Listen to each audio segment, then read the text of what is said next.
ان کے بارے میں اللہ تعالیٰ کہہ رہے ہیں کہ انہی سے آگ بھڑکائی جائے گی اور یہی آگ کا ایندھن ہے.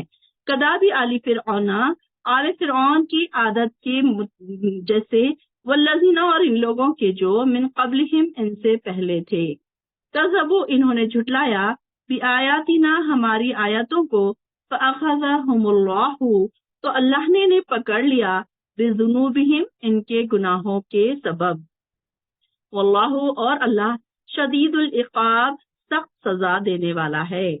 اب یہاں فرعون کے بارے میں بات ہو رہی کہ ایک تو فرعون کیسا تھا، بہت امیر تھا، اس کے پاس بہت پیسہ تھا، لیکن دیکھیے کہ اس کا حال کیا ہوا، اس کی مثال دیکھیے، اس کے مانند کیوں بتایا جا رہا ہے کہ اس کے پاس تو بہت پیسہ تھا، لیکن آج اس کی جو نام لیا جاتا ہے ایک برے انسان کی شکل میں اس کا نام لیا جاتا ہے. اور اس کے بارے میں کیسے اللہ تعالیٰ نے بتایا کہ وہ کیسا ہوگا، فرعون دوزخ میں آگے سب سے پیش کیا جائے گا.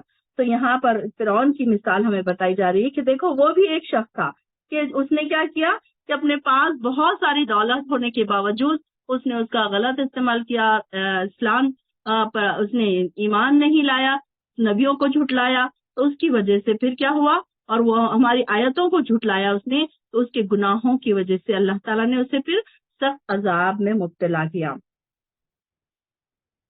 قل الذین کہہ دیجئے ان لوگوں سے، کفروا جنہوں نے کفر کیا، ستغلبون ان قریب تم مغلوب کیے جاؤ گے، یعنی کہ غالب آؤ گے تم، وتحشرون اور تم اکٹھے کیے جاؤ گے، الی جہنم جہنم کی طرف، وبئس المہاد اور بہت بڑا ٹھکانہ ہے، بہت برا ٹھکانہ ہے وہ. یہاں پہ انہی لوگوں سے بات ہو رہی ہے جو کہ کافروں کی اور یہود کی جو بات ہو رہی ہے کہ یہ لوگ کیسے اکٹھا کیے جائیں گے، دوزخ کی طرف اکٹھا کیے جائیں گے. کس وجہ سے؟ ان کے کفر کی وجہ سے، ان کے جھٹلانے کی وجہ سے، اللہ کو اور ان کے نبیوں کو جھٹلانے کی وجہ سے، یہ ساری چیزوں کی وجہ سے یہ کیا کیے جائیں گے، کیے جائیں گے، اکٹھا کیے جائیں گے جہنم کی طرف. قد کانا تحقیق لکم آیات تمہارے لیے عظیم نشانی ہے. آیات کا مطلب میں نے آپ کو کیا بتایا تھا، دو آیات میننگ بتائے تھے آیت کے، ایک تو قرآن کی آیتیں اور دوسرے نشانیاں. تو یہاں پر عظیم نشانی کے بارے میں بات ہو رہی ہے. فی عطینی ان دو گروہوں میں، التقطا جو باہم ملے، فئتن ایک گروہ، تو قاتلو لڑتا تھا، فی سبیل اللہ اللہ کی راہ میں، واخری اور دوسرا کافرتن کافر تھا، یرونہم وہ دیکھتے تھے، مثلیہم اپنے سے دگنا، رأی العین آنکھ سے دیکھنا، یعنی کہ ظاہری آنکھ سے دیکھنا. رأی العین کا کیا مطلب ہے، خواب میں نہیں دیکھنا بلکہ کھلی آنکھوں سے دیکھنا. واللہ اور اللہ یؤید قوت دیتا ہے، بنصرہ اپنی نصرت کے ساتھ یا اپنی مدد کے ساتھ، من یشاء جس کو چاہتا ہے. ان فی ذلک بے شک اس میں، لعبرتن البتہ عبرت ہے، لأولی الابصار بصیرت والوں کے لیے، یعنی کہ دیکھنے والوں کے لیے، عقل والوں کے لیے. ہر جگہ دیکھیں کہ ایک یہ بات ہم ہر بار پڑھتے ہیں کہ جو عقل والے ہیں ان کو ہر آیت میں ایک لیسن ملتا ہے، ایک نشانی ملتی ہے. ہر جگہ اللہ کی بنائی ہوئی قدرت میں بھی جو عقل والے لوگ ہیں، جو بصیرت والے لوگ ہیں، وہ ہر جگہ دیکھتے ہیں، وہ سورج کو دیکھتے ہیں، انہیں ایک نشانی نظر آتی ہے، اللہ کی نشانیاں، اللہ کی نعمتیں نظر آتی ہیں. ہر جگہ، ہر اٹھتے بیٹھتے کھاتے پیتے وقت اگر ہم ہر چیز پر، اپنے آس پاس کی ہر چیزوں پر ہم نظر ڈالیں تو ہمیں اللہ کی نشانیاں نظر آتی ہیں. اور اگر ہم اندھے بہرے ہو کر زندگی جینا سیکھ جائیں تو ہمیں کوئی چیز میں نشانی نہیں نظر آتی. انسان کا دن ایسے ہی ختم ہوتا ہے، پریشان حال اٹھا، گھر کے کام کاج کیا اور بس بھاگ بھاگ دنیا کے کام کیے، گھر کے کام کیے اور بس تھکے اور ہارے اور گھر میں آ کے سو گئے اور اللہ کی نشانیوں کی طرف کبھی نظر ہی نہیں گئی. تو یہاں پر جو یہ ایک آیت ہے، یہاں پر اس کا اشارہ کس کی طرف ہے، جنگ بدر کی طرف ہے. یہ ایک آیت میں بہت ساری چیزیں ہمیں سمجھ آ رہی ہیں کہ یہ کیسے ہے کہ جنگ بدر کی طرف ان کا اشارہ ہے کہ کافروں کو مسلمانوں کی تعداد دگنی نظر آ رہی تھی. کہ یہاں پر کیا تھے، کافروں کی تعداد، یہ سب سے پہلی جنگ تھی، جنگ بدر مسلمان اور کافروں کے بیچ مکہ کے. تو یہاں پر اب یہ دیکھیں کہ سب سے پہلی جنگ ہونے کے وقت بہت کم مسلمان تھے. مسلمان کتنے تھے اس وقت؟ صرف 313 تھے. اور وہاں پر یہ مشرکین کی تعداد، مشرکین مکہ کی جو تعداد تھی وہ کتنی تھی؟ 1000 تھی. اور میدان جنگ میں کیا ہوا، اتنی کم تعداد ہونے کے باوجود بھی اللہ تعالیٰ نے ان کی ہی نصرت فرمائی، ان کو ہی فتح حاصل ہوئی. کس وجہ سے؟ کیونکہ ان کا ایمان بہت پکا تھا، ان کے عقیدے بہت پکے تھے. اور حالانکہ جب کیا ہوا، مسلمانوں کو کچھ اس انداز میں آپ صلی اللہ علیہ وسلم نے جنگ بدر میں اس طریقے سے کھڑا کیا تھا کہ وہ کافروں کو اپنی اصل تعداد سے دگنے نظر آتے تھے. اب کافروں کے دل میں دگنے نظر آنے کی وجہ کیا تھی کہ کافروں کے دلوں میں ہیبت بیٹھ جاتی کہ یہ تو اتنے زیادہ ہیں، تو اب ان کے ارادے پست ہو جاتے، ان کے ارادے کمزور ہو جاتے کہ یہ تو کیسے ہے. اب یہاں پہ دیکھیے فی آتین التقطین، دو گروہوں میں جو باہم آپس میں لڑے، تو یہاں پر ایک گروہ کون سا تھا؟ ایک مسلمانوں کا گروہ اور ایک مشرکین مکہ کا گروہ، کافروں کا گروہ. تو یہاں پر یہ آپ چھوٹا سا آپ لکھ لیجئے کہ یہاں پر کون سے دو گروہ تھے. اور دوسرا کیا تھا؟ وہ ایک دوسرے کو، مطلب یہ کافروں کو کیا لگ رہا تھا کہ یہ بہت زیادہ ہیں، تو اس کی وجہ سے ان کے دلوں میں ہیبت بیٹھ رہی تھی. اس وقت مسلمانوں کے پاس ہتھیار بھی کم تھے، مسلمان بھی کم تھے، ان کے پاس زرہیں کم تھی، ان کے پاس اونٹ کم تھے، گھوڑے کم تھے جانے کے لیے اور آنے کے لیے. لیکن یہ جو تھے جنگ بدر کا جو ان کا جو غزوہ بدر جو ہے، دراصل کیا ہے، پہلا معرکہ تھا، پہلی جنگ تھی جہاں پر ایک طرف کفار کو اپنی جو کثرت تھی اس کی تعداد پر ان کو بڑی ناز تھا، بڑا ان کو فخر تھا کہ وہ سوچ رہے تھے کہ ہم تو کسی حال میں جیتیں گے، کیونکہ یہ کیسے ہیں، مسلمان تو بہت مٹھی بھر کے ہیں، تو اس پر تو ہم بالکل آرام سے قابو پا لیں گے. اور اپنی جنگ پر، جنگی مہارت پر بھی ان کو ناز تھا کیونکہ وہ لڑانے میں بھی پرفیکٹ تھے. اور دوسری طرف مسلمان صرف اللہ کی ذات پر ہی بھروسہ کیے ہوئے تھے. اور وہاں پر جو تھے کافروں کے پاس کیا چل رہا تھا؟ شراب کباب کا دور چل رہا تھا، ناچ گانوں کی محفلیں تھی، ان کے ساتھ عورتیں بھی انہوں نے لائے ہوئے تھے کہ وہ ناچ گانے وہاں پر چل رہے تھے اور اس طریقے سے محفلیں سجائی جا رہی تھی وہاں پر. اور دوسری طرف مسلمان اللہ کے حضور دعاؤں اور نمازوں میں مصروف تھے. خود رسول اللہ صلی اللہ علیہ وسلم نے ایک الگ خیمہ لگایا ہوا تھا جس میں رات بھر آپ دعاؤں میں مصروف رہتے، رو رو کر آپ دعائیں کرتے. اور سیدنا ابوبکر صدیق جو تھے خیمے میں تشریف لائے اور آپ کی حالت دیکھ کر کہا کہ اب بس کر دیجئے، آپ نے دعا مانگنے میں انتہا کر دی. یعنی کہ دیکھیے کہ اب یہ پہلی جنگ تھی نا، ظاہر ہے اس وقت ان لوگوں کا کیسی سچویشن ہوگی کہ ایک تو مسلمان اتنے کم، ان کے پاس ہتھیار نہیں، اور اس کے باوجود کہ ان کا کافروں کے پاس کی اتنی تعداد بھی زیادہ، ان کے پاس ہر چیز میں وہ زیادہ، تو ان کو بھی تھوڑا سا یہ تھا کہ اب کیسے ہوگا. لیکن ان کے پاس تو اللہ کی جو طاقت تھی، ان کو بھروسہ تھا، توکل تھا. تو آپ نے کیا کیا کہ دعا کی کہ اے اللہ تو نے اس مٹھی بھر جماعت کو آج ختم کر دیا تو قیامت تک تیرا کوئی نام لیوا باقی نہیں رہے گا. اور آپ دعائیں مانگ رہے تھے اور آپ کی صلی اللہ علیہ وسلم کے چہرے پر اطمینان کے آثار موجود تھے. یعنی کہ آپ بالکل پریشان نہیں ہو رہے تھے کیونکہ آپ کو پتا تھا کہ اللہ تعالیٰ کی مدد آئے گی.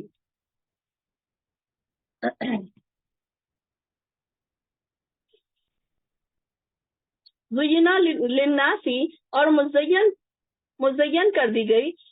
اچھا آگے کا، اب اللہ یؤید، اور اللہ قوت دیتا ہے، بنصرہ، اپنی نصرت کے ساتھ، من یشاء، جس کو چاہتا ہے. ان فی ذالک، بے شک اللہ اس میں البتہ عبرت ہے اہل بصیرت کے لیے. اب یہاں پر دیکھیں کہ میدان بدر میں کیا تھا، کافروں نے پہلے پہنچ کر ایک پکی زمین پر قبضہ کر لیا تھا اور مسلمانوں کے پڑاؤ کے لیے ریتیلے میدان کے، اور مطلب ان کے پاس مسلمانوں کے حصے میں جو آیا میدان وہ کیسا تھا، ریتیلا میدان تھا. اب اللہ تعالیٰ نے دیکھی مسلمانوں کی تائید کیسے کی، مدد کیسے کی، کہ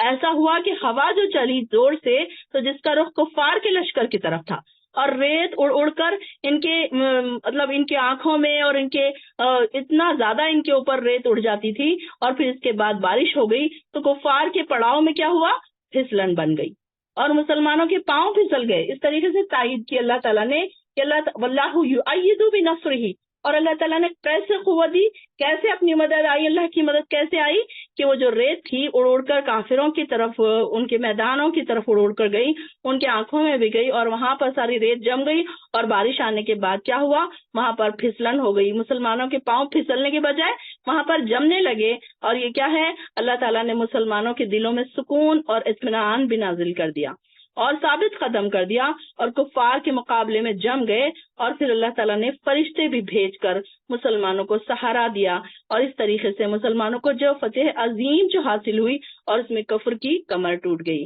تو تو یہاں پر اللہ تعالیٰ نے کیسے کیسے طریقوں سے مسلمانوں کی مدد کی.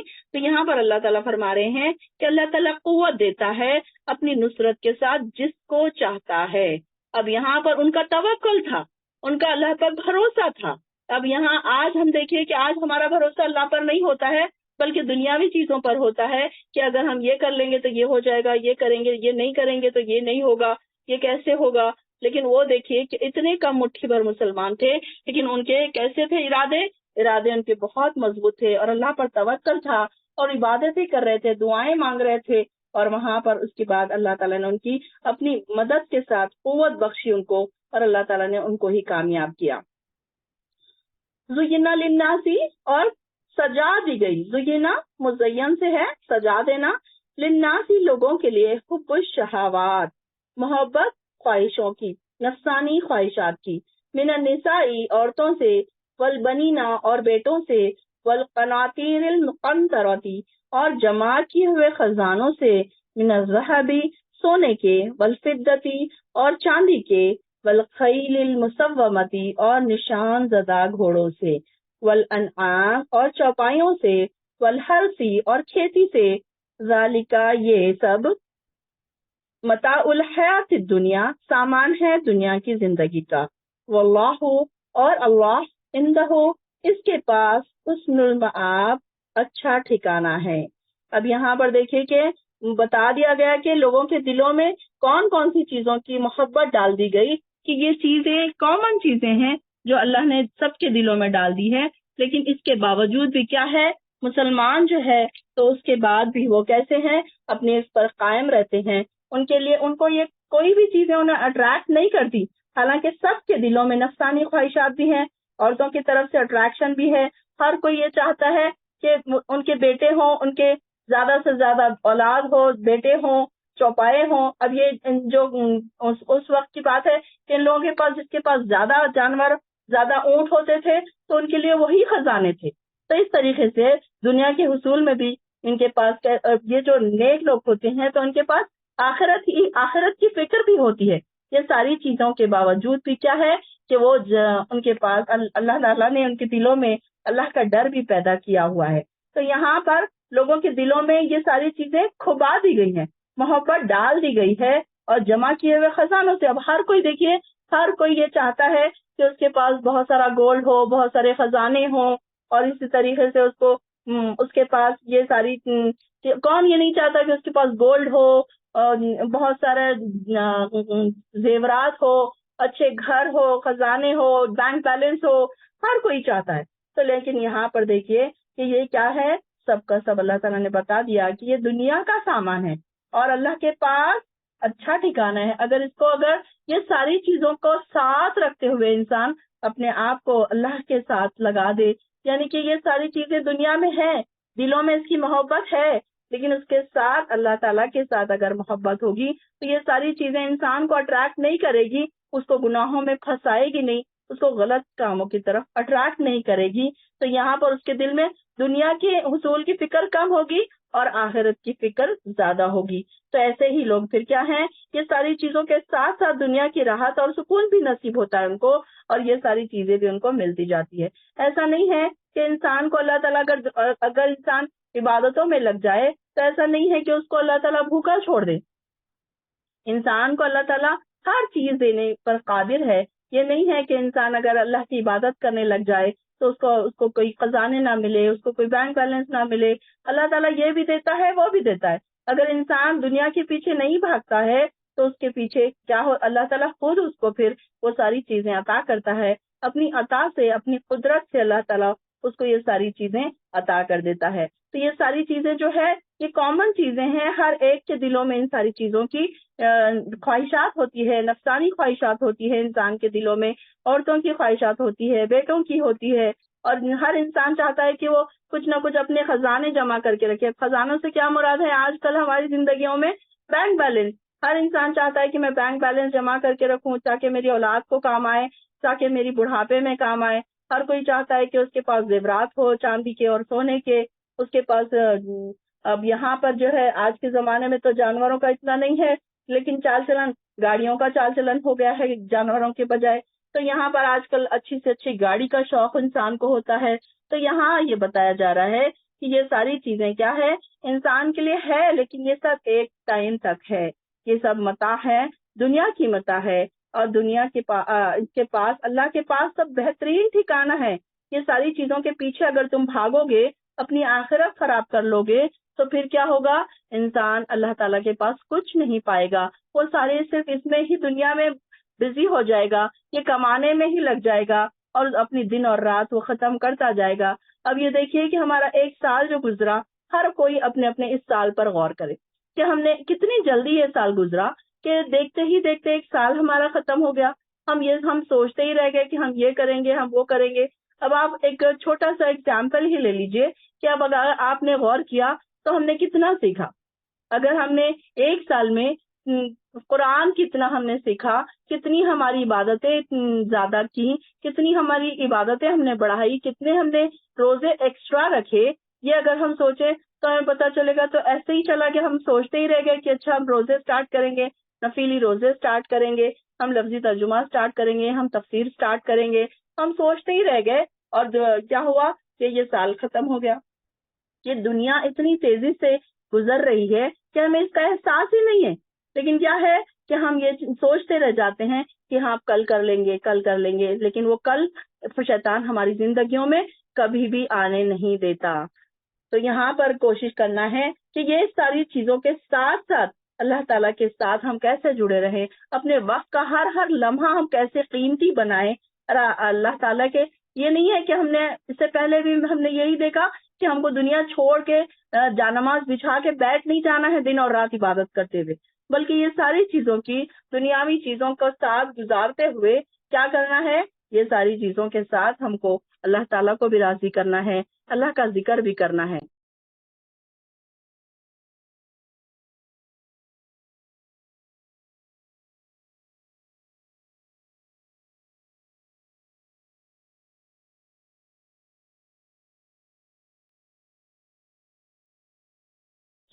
یہاں پر اب یہ کہ یہاں پر یہ ساری چیزوں کی محبتیں ہونے کے باوجود انسان کے دل میں اگر اللہ کی محبت ہو، جنت کی محبت ہو، جنت کو پانے کی خواہشات ہو، تو پھر کیا ہوتا ہے، انسان یہ ساری چیزوں کے پیچھے نہیں لگتا، بلکہ کیا ہے، انسان اس کے ساتھ ساتھ عبادتیں بھی کرتا جاتا ہے، اور اللہ تعالیٰ سے وہ ساری چیزیں نوازتا ہے جو اس کی خواہشات ہوتی ہے. ایسا نہیں ہے کہ اللہ تعالیٰ اپنے بندوں کو ایسے ہی چھوڑ دیتا ہے، بلکہ انسان کو اللہ تعالیٰ ہر چیز نوازتا ہے.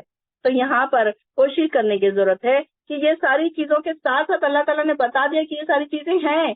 ایسا نہیں ہے کہ اس سے کوئی انسان بچ سکتا ہے، بلکہ یہ ساری چیزیں ہونے کے باوجود کہ ہم اللہ تعالیٰ کو کیسے راضی کر سکتے ہیں، اللہ کی عبادتوں میں ہم کیسے زیادتی کر سکتے ہیں، اپنی عبادتوں میں ہم کیسے گھر کے کام کے ساتھ، دنیاوی کام کے ساتھ، یہ ساری چیزوں کے ساتھ ساتھ ہم اپنے آپ کو کیسے لگا کر رکھ سکتے ہیں، یہ ہمیں بنانا پڑے گا، ہمیں ایڈجسٹ کرنا پڑے گا. یہ نہیں ہے کہ انسان دنیا کی کاموں کے لیے اپنی نمازیں چھوڑ دے، اپنے کام کاج کے لیے اپنے روزے چھوڑ دے. کئی لوگوں کو دیکھا جاتا ہے کہ وہ یہ کہتے ہیں کہ نہیں، جاب کے ساتھ روزے نہیں رکھے جاتے، نہیں جاب میں ہماری نمازیں قضا ہو جاتی ہیں، نہیں ٹریولنگ میں نماز قضا ہو جاتی ہے، وہاں پر نماز پڑھنے کا کوئی طریقہ نہیں ہے، مطلب وہاں پر کوئی جگہ نہیں ہے پراپر، تو ہماری نماز چھوٹ جاتی ہے، ایک نماز چھوٹ جاتی ہے، 2 نمازیں چھوٹ جاتی ہیں. تو ایسی چیزیں ہونے کے بعد پھر انسان کیا ہو رہا ہے، انسان دنیا ہی کما رہا ہے. صرف انسان دنیا کماتے کیا ہو رہا ہے، اس میں پھر اس کو یہ یاد ہی نہیں رہ رہا ہے کہ وہ اللہ تعالیٰ کے احکامات کو پیچھے چھوڑ رہا ہے. اور آہستہ آہستہ پھر کیا ہوتا ہے کہ جیسے کہ میں نے پہلے کہا تھا کہ انسان کے دل پر دھبا لگ جاتا ہے کالا، اور پھر آہستہ آہستہ انسان گناہ کرتا جاتا ہے، اور وہ دھبا بڑا ہوتے جاتا ہے. بعد میں انسان کو گناہ کا احساس ختم ہو جاتا ہے. پہلے جب انسان سے چھوٹا گناہ ہوتا ہے تو اس کا ضمیر اسے بہت ملامت کرتا ہے کہ تو نے یہ گناہ کیسے کیا. لیکن یہ دیکھیے کہ اس کے بعد جب وہ کرتا ہے گناہ پہ گناہ کرتا جاتا ہے. اب دیکھیے کہ کسی ایک مومن بندے کی ایک نماز جب چھوٹتی ہے تو وہ بہت زیادہ پریشان ہوتا ہے کہ میری ایک نماز کیسے چھوٹ گئی. اور اس کے اپوزٹ آپ دیکھیں گے کہ کئی لوگ ایسے ہیں جو نمازوں پہ نمازیں چھوڑے جاتے ہیں، اور ان کو اس بات کا احساس ہی نہیں ہوتا کہ ان کی نمازیں چھوٹ رہی. تو یہاں پر یہ دیکھنے کی ضرورت ہے کہ ہم کون سے لوگوں میں شامل ہیں. کیا ہم بھی ایسے ہی ہیں کہ ہم دنیا کے پیچھے بھاگ رہے ہیں دنیا میں اپنا ٹائم تو ویسٹ کر رہے ہیں لیکن اللہ کے لیے ہمارے پاس کوئی ٹائم نہیں ہے. ایسا نہیں ہونا چاہیے، بلکہ ہمارے لیے دونوں چیزوں کو بیلنس کرتے ہوئے چلنا ہی ایک سچی زندگی، اچھی زندگی کا ایک مثالی زندگی ہمیں بنانا ہے، تاکہ ہمارے بعد جو ہمارے جو وارث ہم چھوڑ کے جائیں گے تو ان کے اندر بھی یہ چیز سے ٹرانسفر ہوگی. کہہ دیجئے اُنبئکم، کیا میں تمہیں خبر دوں، بخیر، ساتھ بہت بہتر کے، من ذالکم، ان سب سے، للذین، ان لوگوں کے لیے، اتقوا، جنہوں نے تقوی اختیار کیا، عند ربہم، ان کے رب کے پاس، جنات، باغات ہے، تجری، بہتی ہیں، من تحتها الانہار، ان کے نیچے سے نہریں، خالدینہ، وہ ہمیشہ رہیں گے، فیہا، اس میں، وازواج، اور ان کے پاس ان کی بیویاں ہوں گی، مطہرۃ، پاکیزہ، ورضوان، اور رضامندی ہے، من اللہ، اللہ کی طرف سے، واللہ، اور اللہ، بصیر، خوب دیکھنے والا ہے، بالعباد، اپنے بندوں کو. اب یہاں پر اللہ تعالیٰ نے کیا کہہ دیا کہ کیا میں تمہیں خوشخبری نہ دوں بہت بہتر کی. کیا بہتر؟ ان لوگوں کے لیے جو تقوی اختیار کرتے ہیں. اب بات ہے کہ ایک سب سے پہلے تقوی کی بات ہے کہ ایک انسان ہے جس کے پاس تقوی ہی نہیں ہے تو اس کو بولنے کا فائدہ ہی نہیں، اس کو اچھی اور بری بات سکھانے کا کوئی فائدہ ہی نہیں. کہ کوئی انسان اگر کوئی برے کام کر رہا ہے، اگر آپ اس کو کہیں گے، اب ایک انسان ہے فار ایگزامپل کبھی نماز ہی نہیں پڑھتا، اگر آپ اس کو کہیں گے کہ ارے بھائی آپ نے نماز نہیں پڑھی تو اس کو کوئی فرق نہیں پڑے گا. لیکن اس کے اپوزٹ اگر کوئی متقی انسان ہے، کوئی تقوی والا انسان ہے، تو اگر وہ کوئی ایک نماز چھوڑ دے اور اس کے سامنے آپ نے یہ بتا دیا کہ بھائی تمہاری ایک نماز چھوٹ گئی، تو وہ فوراً اپنے شرمندہ ہو جائے گا اس بات کو لے کر. اسی کے برعکس جس کی نمازیں اکثر چھوٹتی رہتی وہ بالکل شرمندہ نہیں ہوگا کیونکہ اس کے لیے یہ عادت بن چکی ہے. تو یہاں پر بات کس کی ہو رہی ہے؟ متقی کی، کہ جو لوگ متقی ہیں، جو تقوی اختیار کرتے ہیں، تو ان کے لیے ان کے رب کے پاس جنتیں ہیں. اور کیسی جنتیں ہیں؟ اللہ تعالیٰ نے کیا کہا کہ میں نے اپنے بندوں کے لیے ایسی ایسی جنتیں تیار کی ہے، اور جنت میں ایسی ایسی چیزیں میں نے چھپا کر رکھی ہیں کہ جو انسان کی آنکھ نے کبھی نہیں دیکھی. تو اللہ تعالیٰ ان کے لیے خوشخبریاں دے رہے ہیں کہ جنت میں پاک باز بیویاں بھی ہوں گی.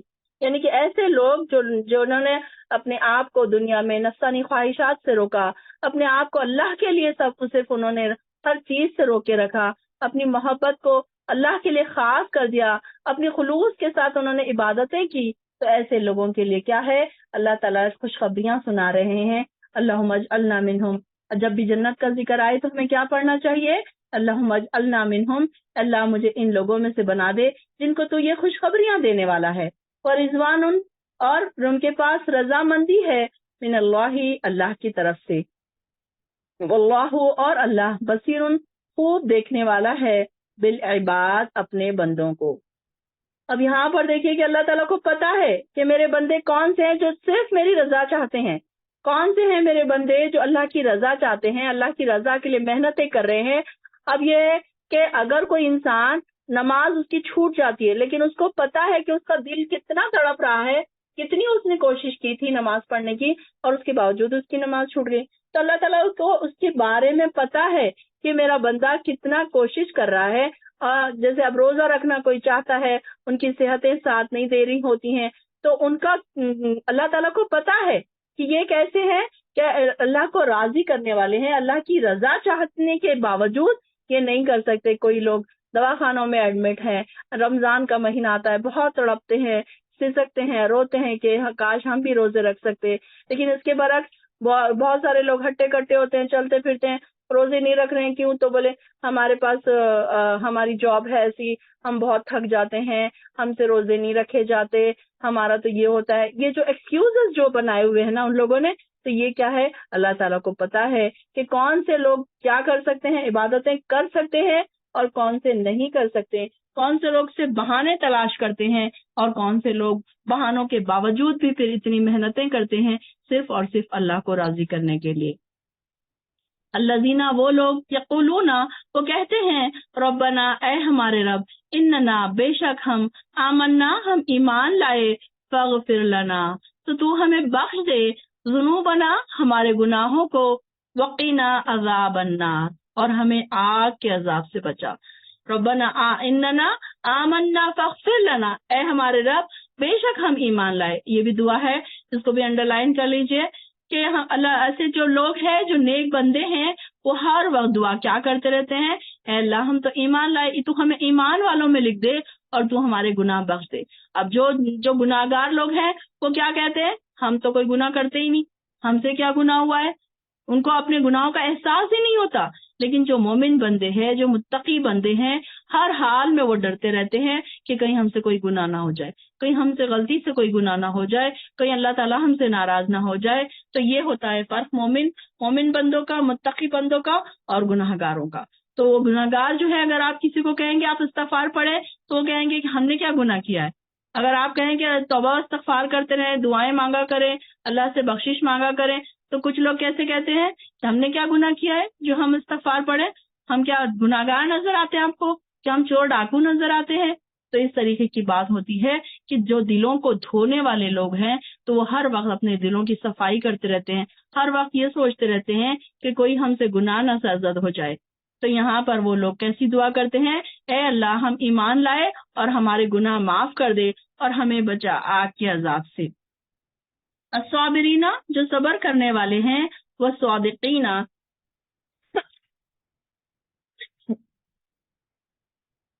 اور صبر کرنے والے ہیں، سچ بولنے والے ہیں، والقانتین اور حکم بجا لانے والے ہیں.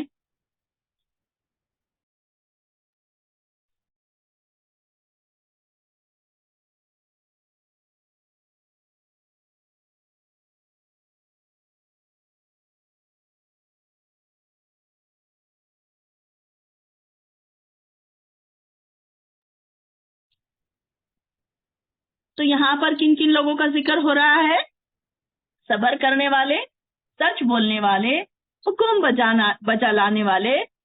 قانتین کس کو کہتے ہیں، فوراً اللہ تعالیٰ کا جیسے ہی حکم آتا ہے وہ حکم بجا لاتے ہیں. وہ یہ نہیں پوچھتے کہ اچھا یہ کیسے، کہاں پر لکھا ہوا ہے، کون سی حدیث ہے.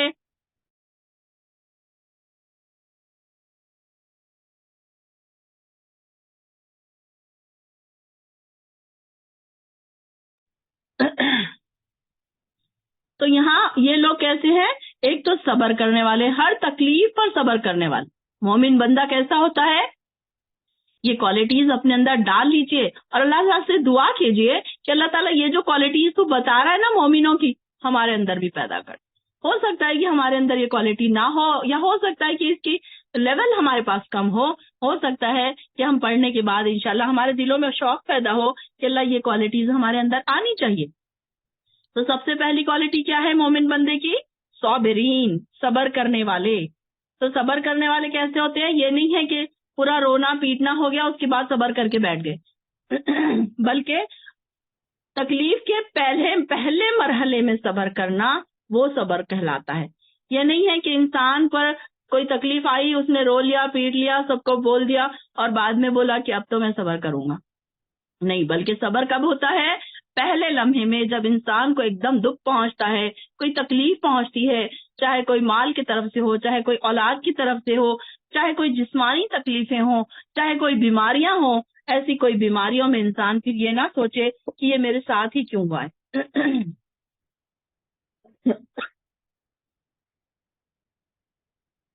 تو انسان کے لیے سب سے پہلے مومن بندے کے لیے کیا سکھایا جا رہا ہے، صبر کرنا. تو یہ صبر کی کوالٹی اگر جس کے اندر آ جائے تو یہ ایک سب سے بہترین کوالٹی مومن کی ایک ایمان کے لیول کو بڑھانے والی کوالٹی ہے. پھر دوسری کیا ہے، صادقین، سچ بولنے والے، ہمیشہ سچ بولنے والے. یہ نہیں ہے کہ چلو موقع آیا تو سچ بول دیا، مشکل ہے تو جھوٹ بول دیے، یا پھر کئی سچ کو چھپا لیا، ایسا نہیں. بلکہ ہر وقت مومن بندے کا کیا اصول ہوتا ہے کہ وہ یہ نہیں سوچتا کہ یہ کیا اب کیا ہوگا، اگر میں سچ بول دیا تو کیا ہوگا، کہیں میرا نقصان نہ ہو جائے، کہیں میری بے عزتی نہ ہو جائے. اکثر ایسے حالات پیش آ جاتے ہیں کہ انسان اگر سچ بول دے تو اس کی ہو سکتا ہے بے عزتی ہو جائے، ہو سکتا ہے کہ اس کی عزت خراب ہو جائے، ہو سکتا ہے کہ جو لوگوں کے دلوں میں اس کی عزت بنی ہوئی تھی وہ عزت خراب ہو جائے. لیکن اللہ کے پاس اس کی عزت بڑھنے والی ہوتی ہے وہ وقت. تو یہاں پر مومن کی کوالٹیز کیا بتائی جا رہی ہیں، سب سے پہلی کوالٹی دیکھیے، اس کو انڈر لائن کرتے چاہیے کون کون سی کوالٹیز ہے اور اس پر فوکس کیجئے کہ یہ ساری کوالٹیز ہمارے اندر بھی آنی چاہیے.